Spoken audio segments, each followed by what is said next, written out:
është një luftë reale brenda Partisë Socialiste apo është thjesht çështje individësh të inatosur? Kur Rama i tha që e ke tepruar 2 herë, herën e 3 do përjashtohesh, personalisht nuk mendova që do reagonte Elisa Spiropali. Po ishte shumë e rëndë nëse s'do reagonte pas asaj. Jo, kam përshtypjen tani është më e rëndë, sepse tani është thyer, nuk ka më, le të themi. S'ka kthim pas. Duhet ta përjashtojë Edi Rama tani?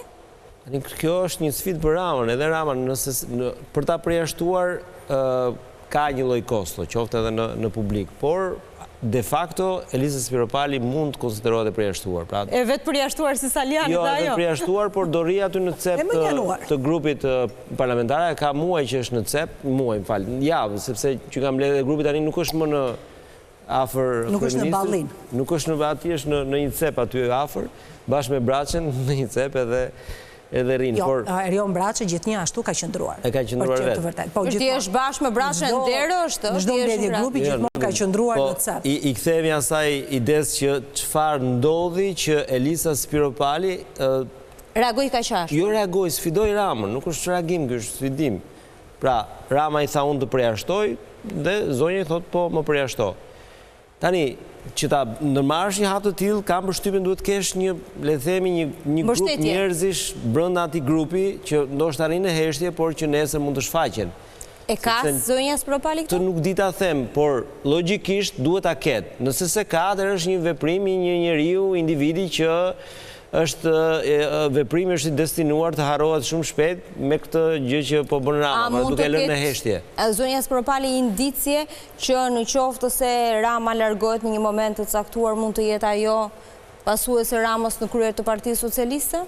Këtë unë e shoh shumë të vështirë, në rast se Rama largohet aty do jetë një tmerr i madh shpatash politike me njëri tjetrin, nuk di ta parashikoj ç'a ndodh nëse Rama ikën, sepse nuk ka një lider tjetër që të drejtojë qoftë edhe një proces tranzicioni. Vetë Rama e ka lënë të kuptohet që nuk ka numër 2 në Partinë Socialiste. Ka një bi politik. E tha para pak muajsh, nuk e ka thënë para disa vitesh, por pasi kishin ikur të gjithë numrat 2 që mendoheshin, Veliaj, Tahiri, Balluku, Rama tha që s'ka numër 2. Pra, do të thotë që ai është dominant totalisht. Jo, po duke parë dhe fatin e këtyre dyshave që ishte, nuk besoj se duhet të ketë edhe një ambicje për çdo dysh. Elisa Spiropali ka tentuar të jetë numri 2. Unë jam dakord me kolegen që kjo ka ndodhur pasi Rama e përjashtoi, pra diçka shtyr që Rama e largoi ministrën e jashtme pa një shpjegim, sepse ministra e jashtme nuk është një post që, le të themi, u përfshin në një aferë korruptive, aq të fortë sa detyroi kryeministin ta hiqte nga detyra. Pra, ka ndodhur diçka shumë e fortë mes tyre që Rama brenda 4-5 muajsh largoi ministrën e jashtme dhe që kjo është një rrugë pa kthim. Është lufta e brendshme në PS? Nuk e di, jo, nuk po them për luftë brendshme në PS, nuk mendoj që ka luftë. Po çfarë mund mendojnë që mund të ketë ndodhur? Pra, është një marrëdhënie që është shtyr mes Ramës dhe Spiropalit, që nuk di ta them a ka dhe faktor të jashtëm që mund të ketë ndikuar në këtë marrëdhënie, sepse ka qenë ministre jashtme, i është aluduar njerë Spiropalit që kujdes kur flet në anglisht e gjëra sa natyre, mos gaboj se mbaj mend, por ky është fakti. Për çfarë momenti ka qenë? Pas shkarkimit, duket ë? Jo, ka qenë gjatë kohës që ka qenë në detyrë. Në detyrë, po. Në detyrë. Madje ka pas dhe një kundërpërgjigje më pas.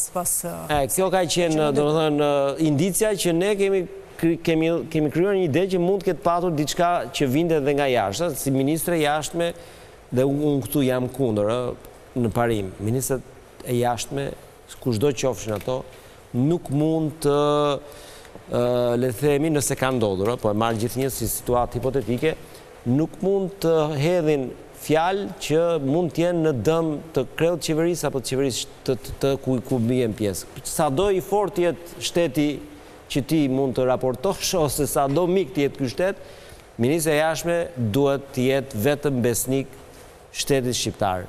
Shtetit apo kryeministrit? Shtetit, kryeministrit, se kryeministri është i shtetit, nuk është, pra, duhet ta heqim këtë idenë e emrave, sepse ka ndodhur shumë shpesh me ministrat shqiptar që më parë raportonin në vendet fqinje se sa, le të themi, sa mbaronin mbledhjet e qeverisë, lajmi ditë të gjithë mbledhjet e qeverisë e merrin vesh vendet fqinje se sa e merrte vesh publiku shqiptar.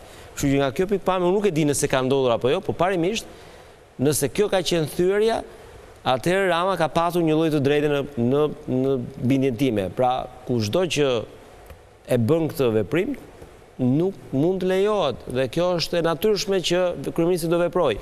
Tani, kjo që ka bërë Spiro Pali është shumë e guximshme, them unë, sepse nëse ti nuk ke grup parlamentar, ajo është e azisuar politikisht dhe shumë e thjesht azisohesh në një vend si Shqipëria, në një parti si PS-ja. Harrohesh në listat e ardhshme. Vjen zgjedhjet 2029, nuk je më deputete dhe harrohesh, siç është harruar Samir Tahiri që ishte 10 herë më i rëndësishëm se Elisa Spiro Pali. Sot, Tafani, e guximshme do ishte Denis nëse ai do ta kishte bërë kur ishte në detyrë, po kur nuk je në detyrë, nuk më duket një guxim i madh. Tu ndahemi pak sepse gjithnjë këto përplasje të konfliktet që janë dhe pozitive duan një shkak. Në rast se Elisa Spiro Pali do ishte ministre, do kishim këtë çarje. Por nga njerë, shtonë italianë benvenga, le të vi ky konflikti, sepse i bën mirë asaj çfarë ka ndodhur. Demokracisë parti. Por është insinuata ka qenë që zonja Spiro Pali mund të ketë përdorur postin e ministres jashtme për diçka jashtë territorit të Shqipërisë dhe këtu pastaj nuk e din çka ka ndodhur. Prandaj them, po fakti që Rama e shkarkoi pa asnjë arsye, unë nuk besoj në këtë konfliktin që është përfolur brenda PS, sepse jam 100% i bindur që atë partiet dominon Edi Rama dhe vetëm Edi Rama. Pra, nuk ka njëri, sepse ka patur një insinuat që konflikti me zonjën Balluku, po unë nuk besoj se është ky shkak. Tafani, një inat personal dhe një zhurmë që i shërben verës për të larguar vëmendjen nga problemet reale, historia e Spiro Palit, apo ka vërtet diçka po tronditet brenda Partisë Socialiste? Duket si një... Si besoni fare këto çarjet brenda varkës, që mund si edhe nuj më bënë? Është parti interesash, aty funksionojnë me interesa të gjithë. Kemi këtë interes, e bëjmë, se kemi këtë interes, nuk e bëjmë. Me që kemi dhe këto votat e ujë, këtu është një stuhin gotë ujë, do më thënë, për mendimin tim, kështu që... Jo, sfida nuk është sfi. Shiko, kur të thot kryetari mos fol dhe ti flet, do të thot që ti e sfidon. Kjo nuk është stuhi. Tani, jo, stuhin gotë ujë. Po pra, nuk është stuhin gotë ujë. Stuhin gotë ujë, sepse nuk është se ka një rol shumë të madh. Tani, po shikoj atë, kam folur për ndarjen e partisë në shteti. Kjo ka folur për ndarjen e partisë në shteti, sikur, do të thonë, PS-ja erdhi dje në pushtet, edhe sot u shfaqin këto problematika. Pra, është mandati 4 ky.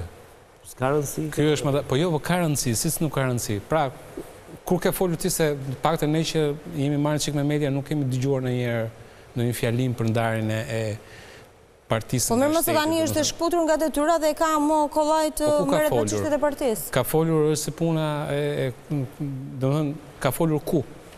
Sepse në media nuk ka folur. Dhe për më tepër nuk ka folur më përpara. Për shembull, në 2017, kur parrulla e PS-s ishte e dua gjithë Tepsin, dua gjithë Timonin, që po dua gjithë Tepsin është ndarja, po jo pra ndarja e partisë nga shteti me konceptin e Tepsis për fushat elektorale nuk shkojnë gjikundi. Apo jo, dhe ishe në të njëjtin autobus me Ramën kur bësh kjo punë e Tepsis apo e Timonit. Etj. Këto janë gjëra të cilat prandaj them një stuhin gotuj, sepse për mënyrën se si janë ndërtuar partitë politike, gjithë pushteti është në dorën e kryetarit. Kryetari është ai që të bën ty kandidat, e të bën deputet.